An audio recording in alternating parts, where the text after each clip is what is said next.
Good morning students, welcome to your एल्गा 6 class. आज जो हम हमारी रिवीजन शुरू करेंगे वो एक न्यू स्टोरी से करेंगे, राम गोज़ टू दिल्ली। और जो इससे पहले हमने करी थी रिवीजन, वो हमने हमारी स्टोरी की थी जो लास्ट क्लास, कल ही की क्लास में हमने कौन सी की थी, save our monuments and the Taj Mahal.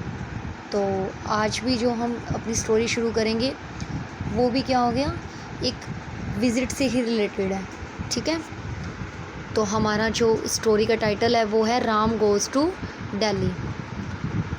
Ram is a 15-year-old boy, he is going to Delhi.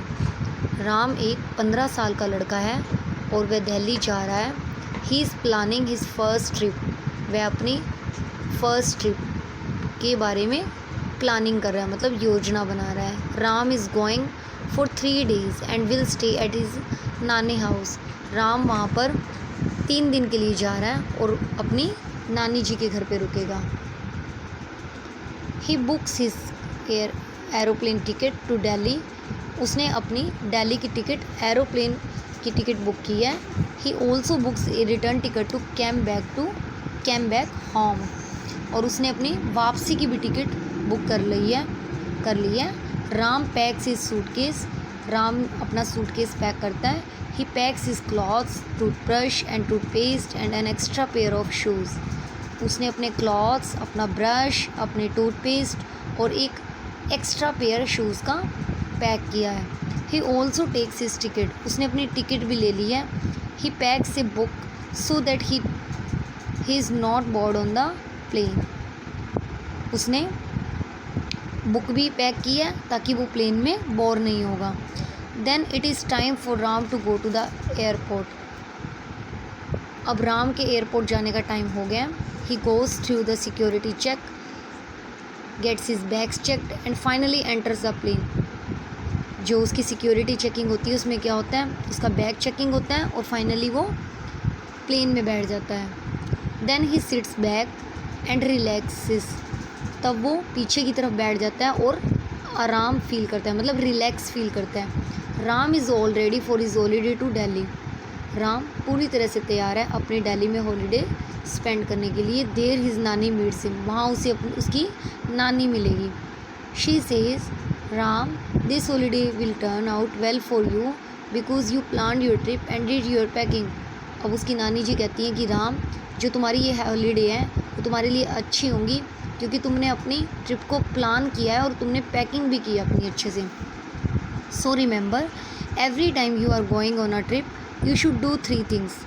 इसलिए याद रखना, जब भी तुम किसी ट्रिप पर जाओ तो तुम्हें 3 चीज़ें याद रखनी है, plan, pack and reach on time. अपनी प्लानिंग करनी है, फिर अपने सामान को पैक करना है और टाइम पे पहुंचना है।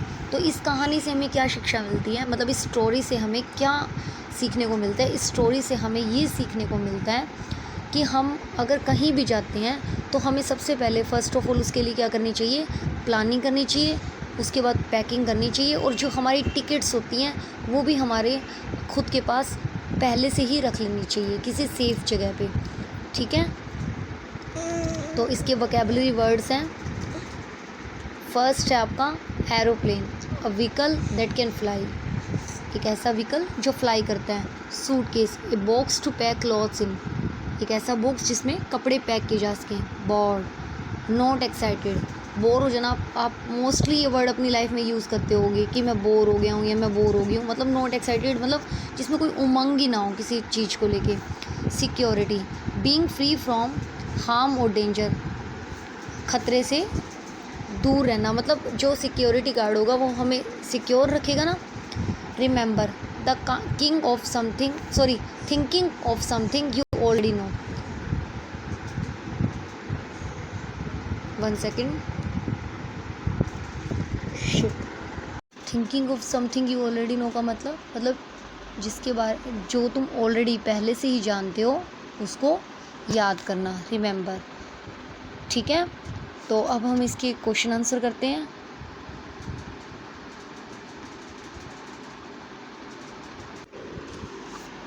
तो ये आपके क्वेश्चन आंसर हैं राम गोज़ टू दिल्ली के। What is Ram age, Ram की एज क्या, Ram is 15 years old। Where was Ram going on his holiday, Ram अपनी हॉलीडे पे कहाँ जा रहा था, Ram was going to Delhi for his holiday. देखो जो हमारे इस क्वेश्चन का आंसर है, हाफ क्वेश्चन है और एक जरा सा आंसर ऐड करना है। राम वाज गोइंग टू, सिर्फ दिल्ली ऐड करना है फॉर हिज हॉलीडे, ठीक है। He also books a return ticket to came back home, what does the underline word mean, tick the correct answer. Return का मीनिंग बताना है। Come back, go out, new. Come back मतलब वापस आना, ठीक है। उसने अपनी वापसी की टिकट बुक करवा ली थी ना, तो कम बैक होगा। गो आउट नहीं हो सकता, ना ही न्यू हो सकता।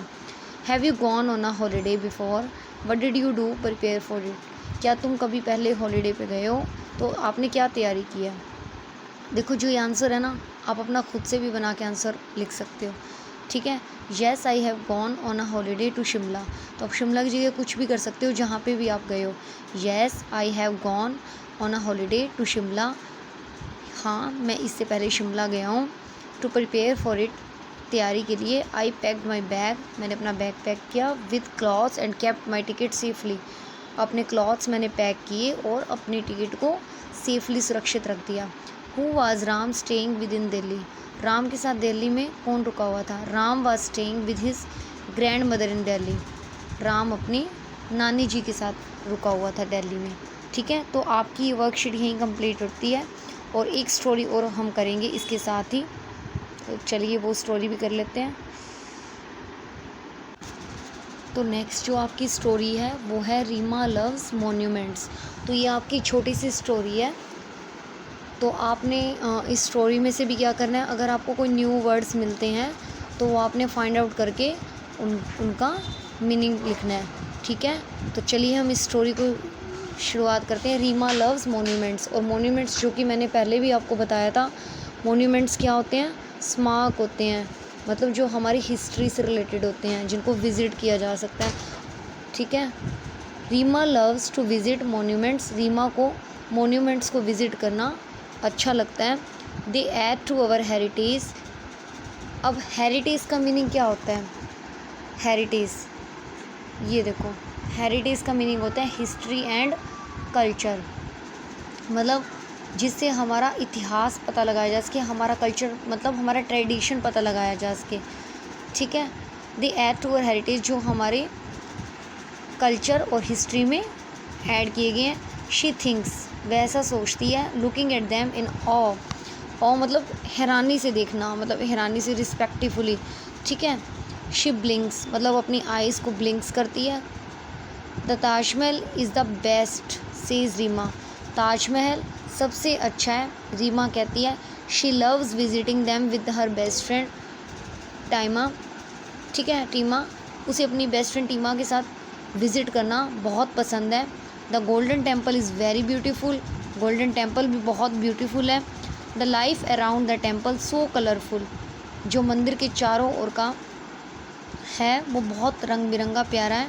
The Qutub Minar the tallest minaret, going to the top is as far as she can get, Qutub Minar क्या है, सबसे लंबा मीनारट है, जैसा कि आप पिक्चर में भी देख रहे हो, ठीक है। Going to the top, top तक देखना मतलब उसकी उस तक नज़र दौड़ाना। As far she can get, मतलब इतना दूर है जितना वो सोच भी नहीं सकती। Reema loves to visit monuments, Reema को मॉन्यूमेंट्स को विज़िट करना पसंद है, ठीक है। तो इसके जो वोकैबुलरी वर्ड्स हैं वो सिर्फ 2 ही हैं, हेरिटेज, हिस्ट्री एंड कल्चर, मतलब जिससे हमें किसी का हिस्ट्री, इतिहास और ट्रेडिशन पता लग सके, और मतलब वंडर एंड रिस्पेक्ट, हैरान हो जाना, जैसे कि इसमें एक्सप्रेशन भी दिखाए गए हैं, ठीक है। तो अभी हम इसी के बिहाफ पे भी क्वेश्चन आंसर करते हैं। तो आपकी 2 स्टोरीज़ हो जाएंगी, जिसको आपने रिवाइज़ भी करना है। फिर से वही बात बोलूँगी मैं कि आपको जब मैं ये स्टोरीज़ करवाती हूँ, इनके वोकैबुलरी वर्ड्स और इनकी स्टोरी के क्वेश्चन आंसर आपको राइट करने हैं, और इसी स्टोरी में कुछ अगर आपको न्यू वर्ड मिलते हैं आपको फाइंड आउट करने हैं, जिनका मीनिंग आपको नहीं पता हो आपको फाइंड आउट करना है और आपको राइट करना है, ताकि आपको नॉलेज हो न्यू वर्ड की, ठीक है। तो चलिए हम इसके क्वेश्चन आंसर करते हैं। तो फर्स्ट जो आपका क्वेश्चन है वो है what is the poem about, ये मतलब कविता हमें किसके बारे में बताती है। The poem is about how much Reema loves to visit monuments, कि रीमा कितना मॉन्यूमेंट से प्यार करती है। Which monument does Reema think is the best? कौन सा ऐसा मोन्यूमेंट है जो रीमा सोचती है कि सबसे बेस्ट है? Reema thinks the Taj Mahal is the best monument. Reema सोचती है कि जो ताजमहल है वो सबसे बेस्ट मोन्यूमेंट है। Reema loves visiting monuments. What do you love doing? Why? Reema monuments को विज़िट करना मतलब उसे पसंद है। What do you love doing? तुम्हें क्या पसंद है? ठीक है, इसमें रीमा का बताया गया है हमें कि Reema loves visiting monuments. Reema को मोन्यूमेंट्स विज़िट करना पसंद है। तुम्हें क्या पसंद है? इसमें क्या करना है, आपको अपना आंसर ऐड करना है। I love travelling to new countries because it helps me learn about different people, their languages and cultures. मुझे न्यू कंट्रीज़ को ट्रैवल करना बहुत पसंद है क्योंकि ये मुझे हेल्प करती हैं कुछ नया सीखने के लिए। डिफरेंट पीपल, तरह तरह के लोगों के बारे में, देयर लैंग्वेजेस, उनकी भाषा, एंड कल्चर्स यानी कि उनका ट्रेडिशन। तो जो इसमें आंसर लिखा गया है ज़रूरी नहीं है कि आपने यही राइट करना है, आप अपने बिहाफ पे भी आपको क्या पसंद है। जैसे रीमा को मोन्यूमेंट्स पसंद थे और जो इस क्वेश्चन का आंसर हुआ है इसमें क्या कंट्रीज़ को ट्रैवलिंग करना पसंद है, तो आप इसमें अपना अपना आंसर भी ऐड कर सकते हो। ठीक है, तो इसी के नीचे कुछ एक्सरसाइज में है कि इसमें बस आपको जस्ट जेंडर नाउन बताना है कि वो मेल है या फीमेल है। तो हस्बैंड क्या होता है? Male. Sister female. King male, यानी कि जो बॉय होगा वो मेल होगा और जो गर्ल होगी वो फीमेल होगी। बॉय मेल, गर्ल फीमेल, काऊ फीमेल। ठीक है, काऊ का अपोजिट होता है बुल, तो बुल होता है मेल और काऊ फीमेल होती है। तो आज की क्लास के लिए इतना ही। तो आप ये दोनों स्टोरीज़ प्रिपेयर कर लेना, इनके क्वेश्चन आंसर, इनके वोकैबुलरी वर्ड्स और जो भी आपको न्यू वर्ड्स मिले उनको फाइंड आउट करके उनका मीनिंग और राइट करने हैं। Have a good day.